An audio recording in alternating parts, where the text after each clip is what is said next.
Research shows that 80% of people by the second week of February, so literally just a few weeks into the year, have already let their intentions fall, fail, not work on them anymore. You just didn't have willpower. You didn't work hard enough. I don't believe that. 95% of what you do in a day is going to be decided by the patterns that are encoded in your subconscious. Anything you want to create, you first create it in your imagination. Then you create it in the outside world. Resistance, like a doubt or concern or fear or some anxiety. And sometimes I feel it in a certain part of my body. You know you've got subconscious resistance. There's a part of you in the subconscious that is fighting to stay alive. And to get what you want, part of you has to die.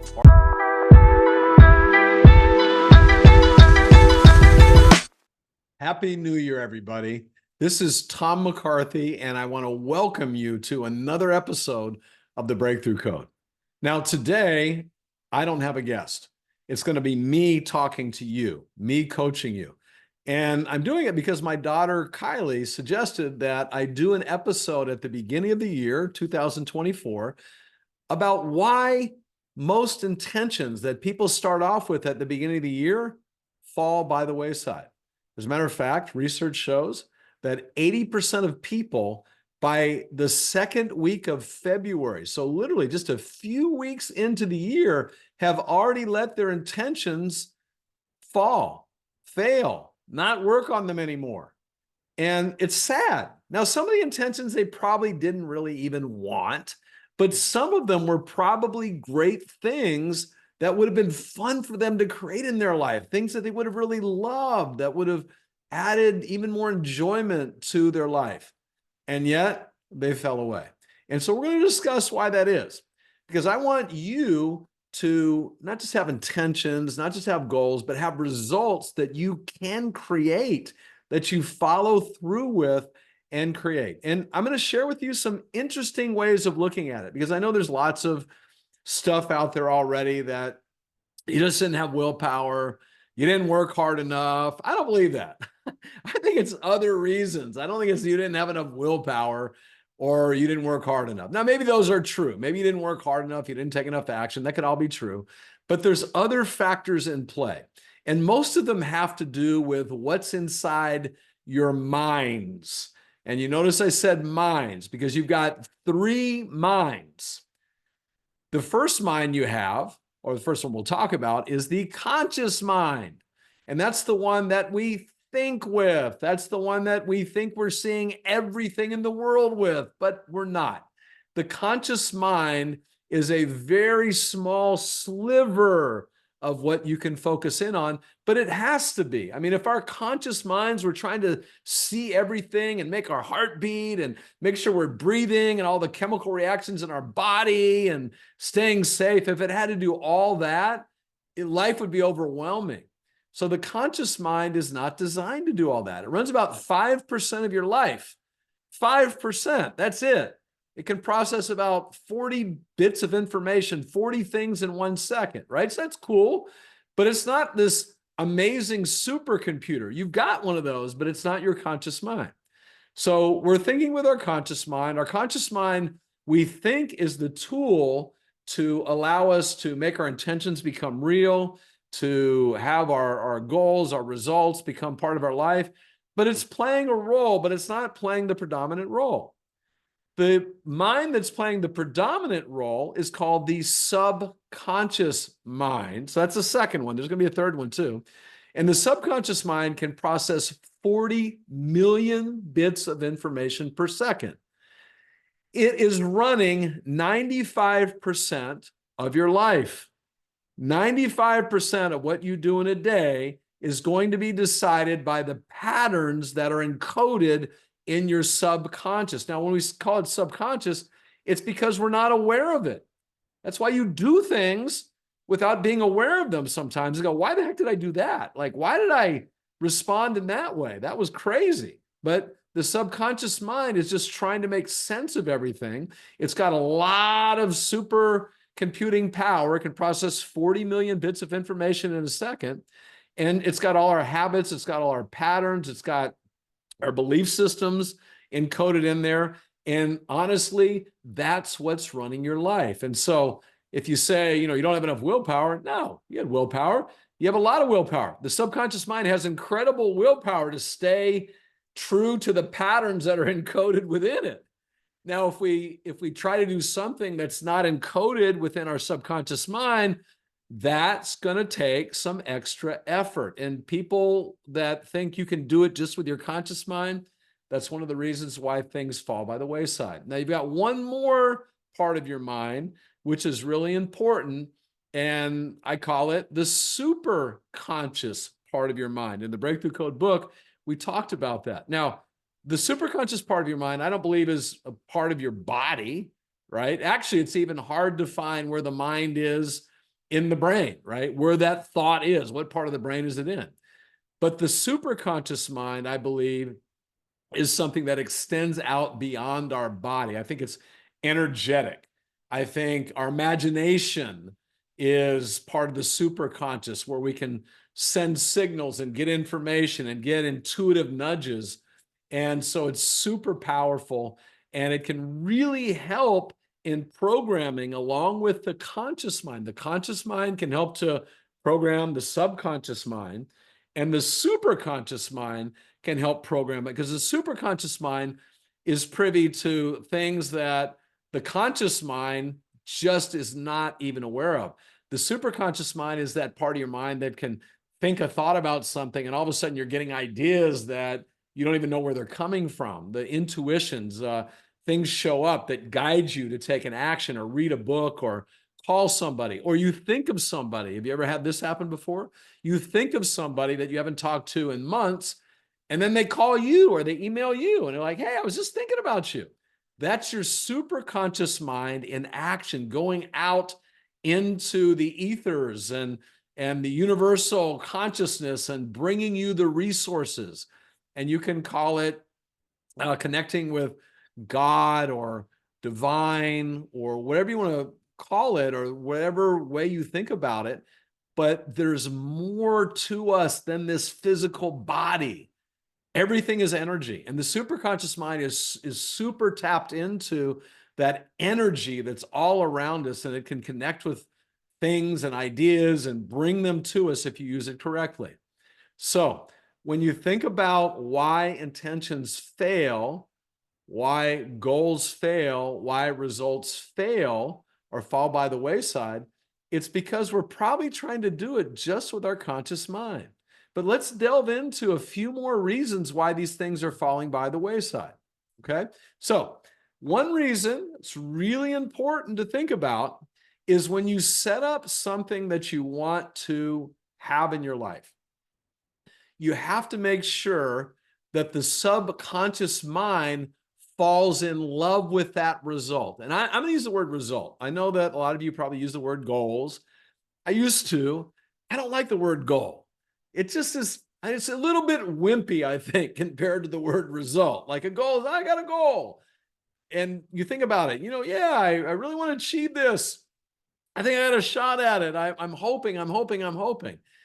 But there have been plenty of times where we've had a goal and then it's fallen by the wayside, or it just wasn't something that was powerful enough, because the goal, the word goal, even say the word goal to yourself. Think about it. You're not certain about it. I mean, you want it. It's cool. But think about the word result. Notice the difference.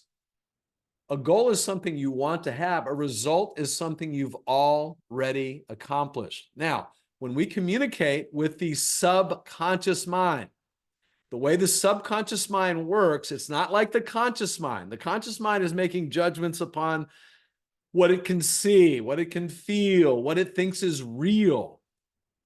The subconscious mind does not know what is real. A thought that you think about something to the subconscious mind is real.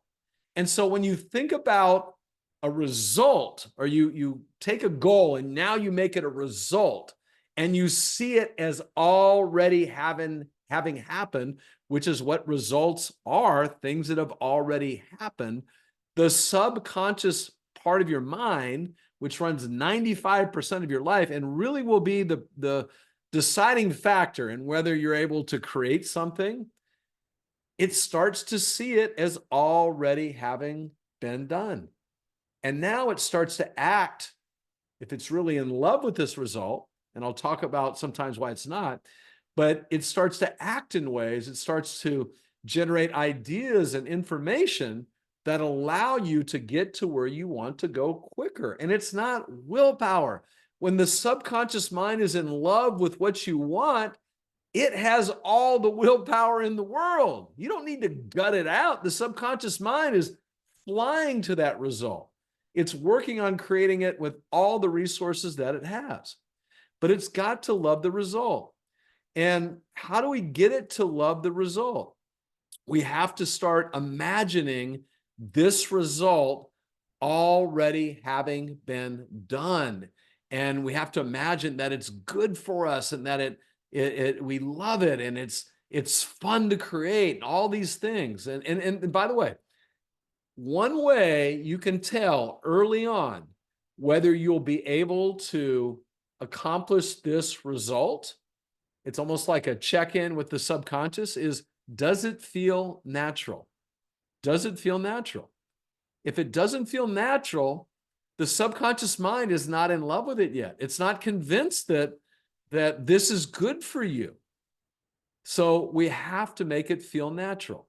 And it's got to feel like you already have it. Now, this is hard for some people to go, how can I feel like I already have it when I can look out in the real world, right? Like the subconscious, our thoughts, our imagination's not real. Your imagination's very real. Einstein even said, your imagination is a preview of coming attractions. Everything's created twice. It's first created in the imagination. Anything you want to create, you first create it in your imagination. Then you create it in the outside world, or then your subconscious and you create it in the outside world. But you've got to see it real. And if you've not been good at that in the past, make 2024 the year where you step up and you see things, you use your imagination, and you see the things you want as real. Now, here's a way to language what you want. You can say, I choose to create, and then whatever, I choose to create a $2 million business this year. But say I choose to create, right? And then see it created. Imagine it created, like $2 million business. And what that's like and how many people are being served and how happy they are and how much you love being in the business. The other thing that's really important, if you want your subconscious to love the result, you've got to love it. It shouldn't be like this grind and I got to do this and this is just something I want because I want to have more self-esteem. No, this should be something you create just because you love it. You would love to have it in your life. Not that your life is terrible now and I want to get away from this. By the way, if you focus on it in that way, part of your mind is thinking about the terrible part and pulling you back, right? Just say, hey, things are good now. If you're breathing, things are good now. Might not be some things so great. I mean, we all have things that are not so great, but things are good now. And when I create this, it doesn't mean my life is going to change. It just means I'm going to create something that I love. Create things just because you want to create them. That's really important way of thinking about it. If it's, I need this to all of a sudden have people love me or recognize me, the subconscious mind is not going to love that result. You want to create it just because you want to create it. And then see it, feel it, and experience it. You got to do that every day. Couple minutes, 2 to 3 minutes for each result every day. See it, feel it, experience it. You should feel the emotion of it, feel how cool it is, feel how much you love it. So the subconscious mind starts getting a feeling, hey, this is going to be fun. Let's go do this. Let's create some new patterns so that we can do it. Now, if the subconscious mind is not in love with the result, you're going to struggle. So now you've got a few ideas, and I'll have lots more for you as we go through different podcast episodes. I'll do some more individual ones to coach you on more advanced techniques. But just know, if your subconscious mind is not in love with it, when you close your eyes and you imagine it, if you're not feeling the love for it, then you're not going to have the ability to create it, or at least not as fast. Maybe you will. And when you do create it, if the subconscious mind is not in love with it, if you haven't got the subconscious mind to fall in love with it, you probably won't be that happy. It won't be that much fun when it is created, even if you gut it through and figure out a way to do it. All right. So that's number one. Number two. So you've got an old identity that's already in place. The old you, the 2023 you, the yesterday you, the 5 minutes ago you. You've got an identity. And you know what it's going to do? When you want to create something new, you know what your identity is going to do? It's going to fight to stay alive. And here's the problem with that. Your old identity created the current you right now. This thing that you want to create, this new version of what you want in your life, takes a new version of you, or a new version of your subconscious. And so here's a way to notice what is in the way and still fighting to keep its place.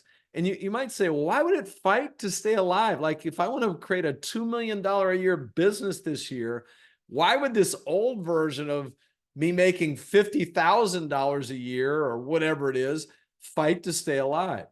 And the reason is because you're used to it, right? The subconscious mind is used to it. You might go, well, I don't really like it. I would like to have a business that does $2 million a year. That's fine. I know you would like that.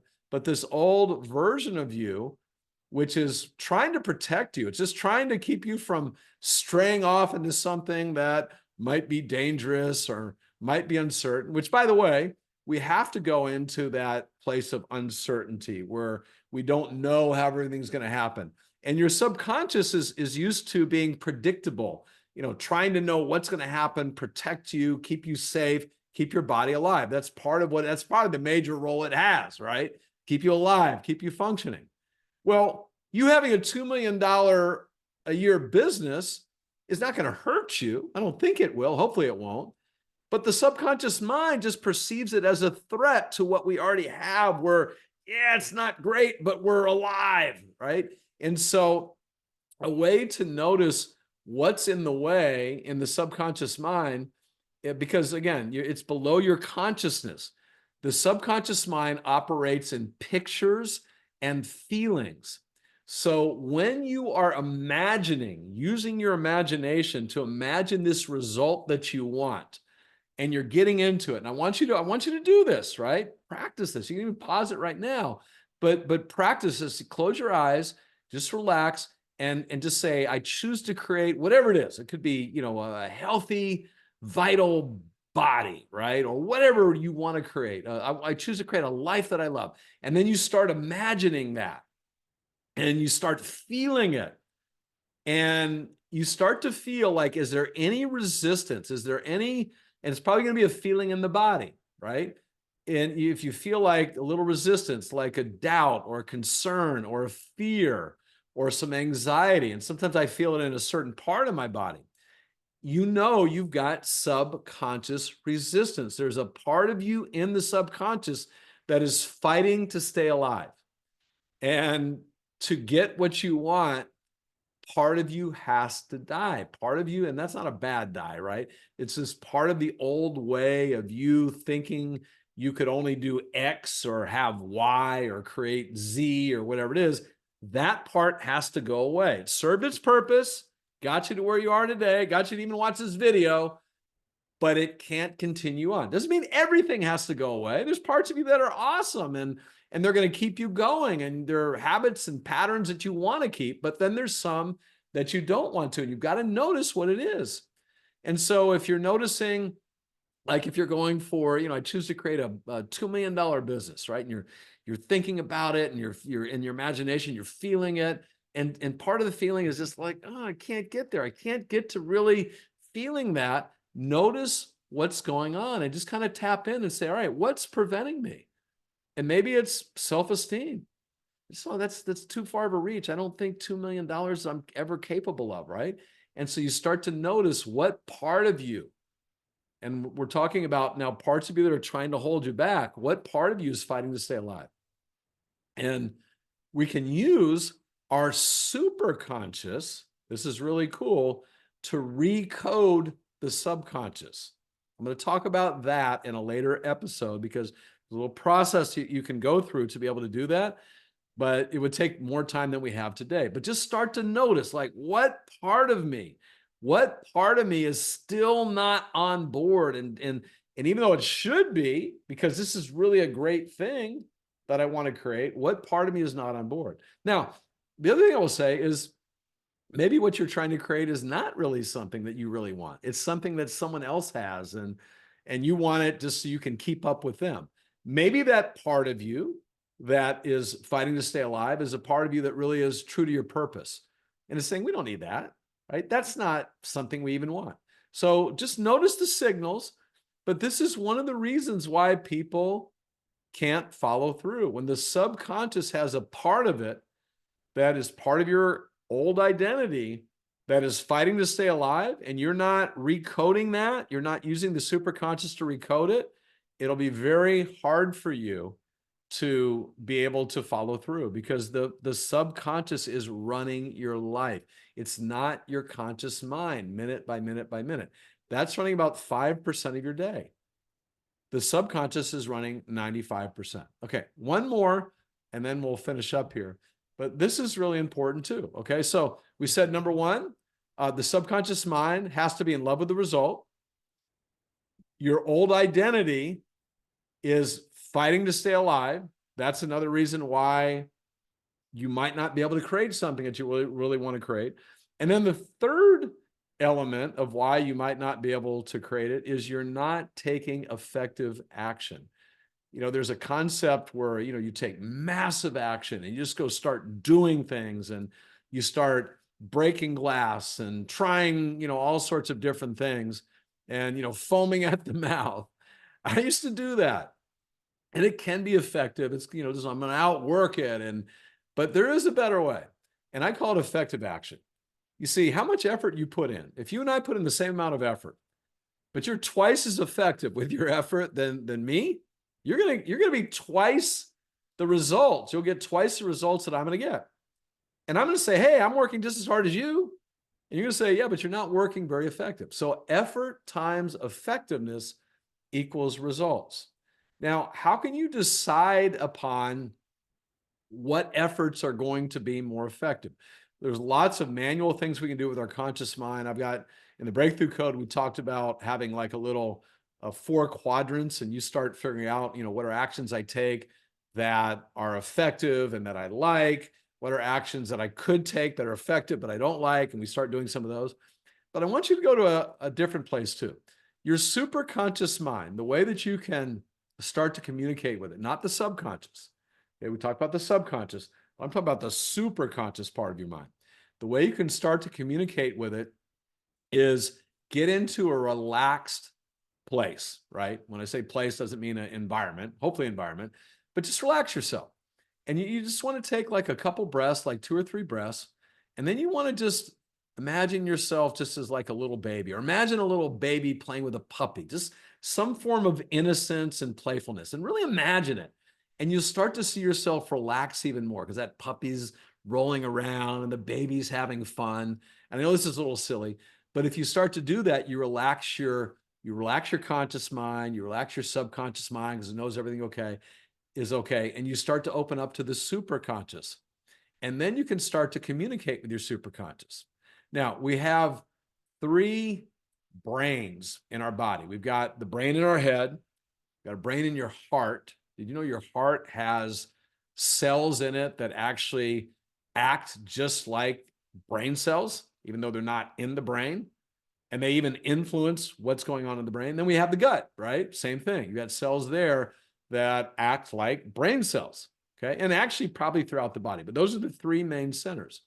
Now, what I've trained myself to be able to do, and you can do this too, is you can communicate with your superconscious, and then you can get signals or intuition that you can feel in your body. Now, when I feel a yes or a positive signal, I feel it in my heart region. And it's kind of funny. I've had this ability ever since I was a kid, but I can ask a question of my superconscious and I can feel a twitch kind of in my diaphragm. And I feel like this burst of positive energy in my heart. Now, if it's more of a no, like, this is not going to be a good action for you, it's going to be down more in the gut, and I'll feel kind of the energy either coming up or going down into the gut. Now, here's something to practice. Think about an event from your past. This is how you can start to develop this superconscious connection, which can guide you to take the right kinds of actions. Because a lot of times that's what I'll do. I'll say, all right, is this a good action for me? And I'll be in that state where I can connect with the superconscious and I'll get a little signal, a little intuitive signal. Yes, it is, right? So I'm not waiting just for intuition to pop up. I'm actively communicating with my superconscious. You can do it too. So try this exercise when you're done watching this. What I'd like you to do is think of an event from your past that did not go well or was disappointing. And I want you to imagine it. And I want you to imagine where you feel it in your either heart or in your gut. Where do you feel it more? Okay. Now, most people, when they imagine something that didn't go well, they imagine it more down in the abdomen, and it feels kind of dark and lower energy. And then I want you to imagine something that went well in your past, like a really cool event, something that you treasure, something you're proud of, something that was fun, something that you love, and really get into it. I want you to imagine where you feel it. And for most people, you're going to feel it in your heart, in that heart area. You're going to feel like a burst of energy, and you're going to feel more alive. And the thing that didn't happen is going to be almost like dragging you down a little bit. But you can start to create some communication with your superconscious by using these two brains. And so when you ask a question like, with this, if you're doing this $2 million business, someone wants to be a partner with you, and you got to relax. You got to see, a picture of innocence or just playfulness. A little baby, doesn't have to be you playing with a little puppy. You just really relax, feel good. And then you close your eyes and just connect with the superconscious. And what I'll even do is I'll ask, you can do this later as you get more adept at it. Superconscious, are you there? Right? And then boom, I feel it in my heart, like a little pop. And then I'll ask a question. I'll say, hey, is this person going to be a good partner for me to have in this business? Should I move forward with this partner in my business? And I just relax and I say, I just want to know, right? Not like, tell me. You just relax and you let the signal come. Now, sometimes maybe it's inconclusive, but the superconscious has information that we don't have even in our subconscious, which is really powerful. And so I have made a lot of great decisions, and be careful, right? Because sometimes you can feel like you're forcing it, but when the superconscious communicates with you, I find it's almost always the right answer. Practice with it though, have some fun with it, and you will start taking more effective action. Okay, so 3 reasons why these things fall by the wayside that we really want. Number 1, the subconscious mind's just not in love with it. We haven't imagined it in a way where the subconscious mind is truly in love with this and ready to go all aboard to make sure that it happens. Number 2, your old identity is fighting to stay alive. It doesn't want you to go there. And you can notice that when you think of it, like if you feel like you're not there, part of your old identity is trying to keep you back. And we'll talk more about how to use the superconscious to recode that so we can let go of that old identity. We can treat it almost like, it needs some medicine, some superconscious medicine or supplement. I like supplements better than medicine. To let it go and reinforce that this is really a great thing. But you probably will find with many of your big results that you want to create, there's going to be some disparity where the old identity is like trying to pull you back and you're trying to go forward. And until you let go of that old identity, until that dies and fades away, it's going to be a pretty big struggle to get to where you want to go. And then the third thing is just you got to take effective action. And the best way to know what effective action is, especially in challenging situations, you're like, what do I do? Do I do this? Do I do that? Rather than just trying to do it logically, where your conscious mind doesn't really have all the information, your subconscious mind doesn't have all the information either. Go to the superconscious and help and ask it to help you make a decision. You can ask it yes or no questions, or you can also ask it just to give you a signal. And then look for signals, look for things that show up. The superconscious will always try and help you and try to communicate in ways that you will pick it up, but you have to be aware. You've got to be open, and you've got to trust that it's working for you. And those are the reasons. Okay, so now you know the reasons. What I'd like you to do at the end of this is maybe try a couple of the exercises, but also write down, what did you get out of this? Spend some time coaching you, but if you just listen to it and you go on to the next thing and you don't write something down that you're going to take action on coming out of this, it'll be lost. Hey, listen, I really enjoy having you on the podcast, listening to the podcast, watching the podcast. Please keep doing that. I'll keep trying to give you the very, very best I can, because I'm your number one fan. I'm rooting for you. I know you can go big. I know you can do great things. I know you can continue to create a life you truly love for no other reason than you just want to create more. We're here to create, and I want to help you create. And if you do like this, let your friends know about it. And also, please make sure you subscribe if you're whatever platform you're watching or listening this to, and also sign up for alerts so you know when new ones are coming out. Okay. I love you. Have an amazing 2024. We'll be seeing each other again soon, I hope. Take great care. See you soon.